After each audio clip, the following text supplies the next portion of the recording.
LeBron 7s are being retroed all over the place. I'm seconds into my video, but already I'm dropping you a link, ding, to the LeBron 7 Christmases, which dropped very, very recently. And today we're going to be talking about the LeBron 7 China Moon. But in a few weeks' time, we'll also be talking about the LeBron 7 not Champ Pack, Pro. Oh God, it's gone from me now. I'm going to put a picture behind me here, and I'm going to leave this in because I always leave in the little mistakes that I make in the video, and it's definitely going to come back to me. And it's but this blue bad boy right behind me is a beautiful sneaker. We'll be dropping at some point soon where they're retroing that as well. So I don't know what it is about LeBron. Maybe it's because it's 10 years since these guys dropped, but the LeBron 7 China Moon, which dropped 10 years ago, is getting itself a retro. And it looks to me like pretty much everything from the OG is dropping again. But you can cast your eyes over it today and tell me if I'm right in saying that, as these guys get ready for their release on January the 2nd. And today we walk through that LeBron 7 China Moon.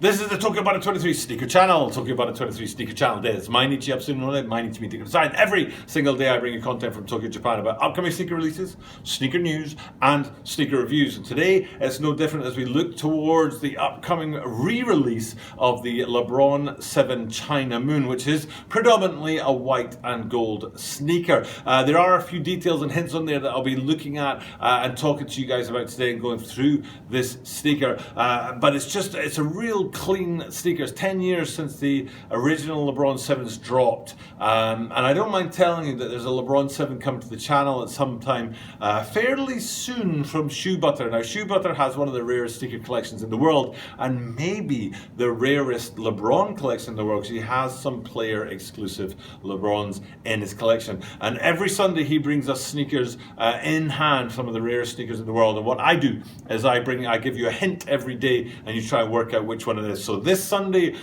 Shoe Butter is going to be bringing us one of the rarest sneakers in the world from his collection, and the hint I'm giving you on day one is charity. So today is the first hint, and if you can work out from the word charity which sneaker he's going to be bringing us on Sunday, please let me know in the comments down below.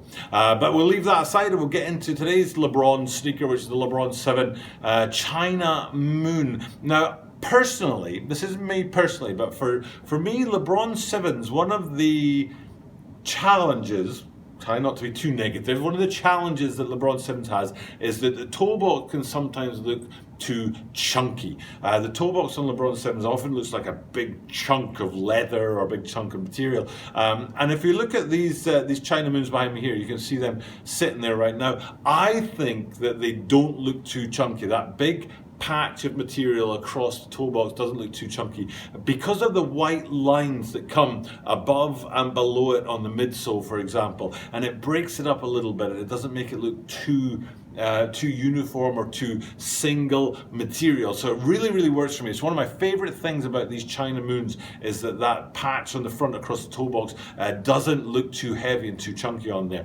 And it is an absolutely cracking looking sneaker, that gold and white colorway. Really, really bonny. I'm looking forward to taking you through many of the details here, especially the ones that are specific to China. Although I am here in Japan and Japan has its own language, Japanese, the root of the writing of Japanese is actually in Chinese.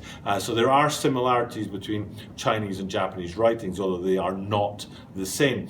So looking at the Chinese writing on these sneakers, I can give you guys a little bit of insight into what is written on them, and I'm looking forward to doing that for you today. Just as soon as you have hit that subscribe button down below. This is a YouTube channel. I need subscribers, and I'd appreciate it if you subscribe to the channel if you haven't already done so. And also the like button, valuable thing, valuable. Hitting a click on that like is truly great. So if you could just drop down below and click like, thank you very much. Comments are great things to get, and I try and reply to every single comment, even if it does take me a few days to get that done. But also sharing a video like this on social media is a great thing to help my channel grow. So please do those things for me. And as I am here in Tokyo, Japan, I do say at the start of every one of my videos, Toroku, yoroshiku o onegaishimasu. Inen o clickしてください。日本語でコメント書くと、日本語で返事しますなんですけど、ソーシャルメディアにシェアすると助かるので、その4点よろしくお願いします。Okay, so let's get into this bad boy. Let's have a look at these LeBron 7 China Moons. And I did say at the start of the video, I talked about how that the gold material on the front of the toe box can overpower the sneaker if you're not careful. But I think the way that the gold is hit up on other places on the sneaker but is balanced out by the white means that it doesn't overpower the sneaker, which is kind of actually an interesting thing to say, because gold would normally overpower a sneaker, but in the case of these guys that does not happen. Now I'm going to stay at the toe box and talk about two of my favourite things about 7s in general, which come through really powerfully on this guy, and the first one is on that toe roll that rolls up from the outsole onto the front part of the sneaker. You've got a 20 and a 3 on there. It's one of my favorite things. I talked about it in that Christmas video, the Christmas 7s that I talked about earlier. The fact that it says 20 on one shoe and 7 on the other. 7? Did I say 27? Oh man, when you get to my age, I swear, when you get to my age, 23, 20 on one sneaker and 3 on the other to go with LeBron's number, his shirt number. I love it that's a different print on each of the sneakers, because it would be easier for the company just to have the same print, to have 23, 2 and a 3, for example, on both toe rolls of each sneaker. But the fact that they take the time to make that different is something I really, really appreciate. And the same at the bottom of the lacing system, you can see that it says LeBron on one sneaker and James on the other. And again, it would be a lot cheaper and a lot more cost effective and a lot easier for Nike just to go ahead and make it LeBron James on both, for example, or LJ on both. But having it LeBron on one, James on the other, I think it tells me that they've taken the time and they've really thought about it. And then if we just keep going up from there past the laces and up to the very top, to the top eyelets, you can see the gold. It's almost like a V. I wonder if it's a V for victory.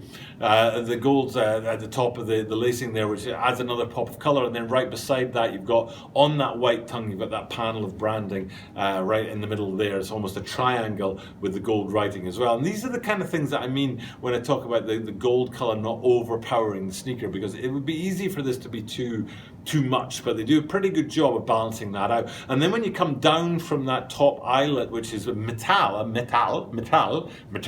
which is metal, I was going to say metallic, but metal, but then you come down into the midfoot section where you've got a lattice effect, again in gold on white, and then the white swoosh with a gold outline on the medial side, not the medial side, the lateral side, and then on the medial side you can see, if I flick to that right now, it's a solid gold swoosh, but right behind that solid gold swoosh on the medial side, you can see our first hit of that Chinese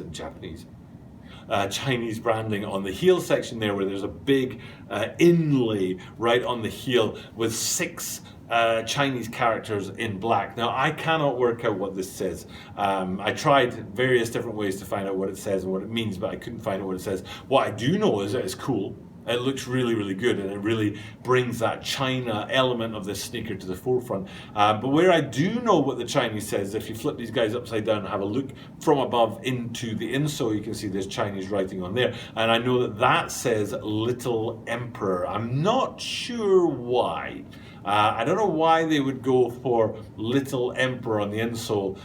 It doesn't sound like something that LeBron would particularly like. I don't know if he would want to be called the Little Emperor. I mean, the individual compared to the emperor, relatively speaking, little, you get that. But it's a strange thing to have written on the inside of these sneakers on the insole. So I'm not entirely sure what the point of that was and what they were going for with that. But nevertheless, it still looks good. It's great to see them have the Chinese writing on these sneakers to represent that China moon element of them. Like I said, as far as I know, this is all OG stuff that's being brought forward to the retro as well. But if I'm wrong in all of that, let me know in the comments down below if there are additions, changes, or things they've taken off the sneaker which were on the OG but aren't on the retro. Let me know in the comments down below. I'd very much appreciate to know, and I do say this a lot on my channel, that I am actually part of the reason why I have a channel is to learn about sneakers. So if I am making a mistake on that point, do let me know and do teach me about that, because I do want to know